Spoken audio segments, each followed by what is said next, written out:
Hi, மகாகவி சுப்பிரமணிய பாரதியார் பற்றி சில இன்ஃபர்மேஷனை இப்போ நம்ம பார்க்கலாம்.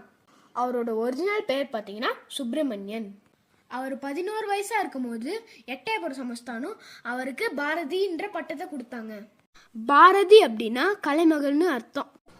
1908 1918 வரைக்கும் அவர் பாண்டிச்சேரியில் வாழ்ந்த காலம் அவரோட எழுத்து உலகத்துக்கு ரொம்ப முக்கியமான காலமாக இருந்தது.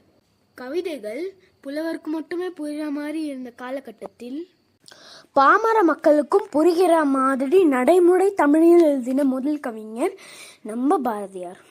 அவரோட கவிதைகளை கேட்கும் போதும் படிக்கும் போதும் நம்மளுக்குள்ளேயே ஒரு புத்துணர்ச்சி ஏற்படும்.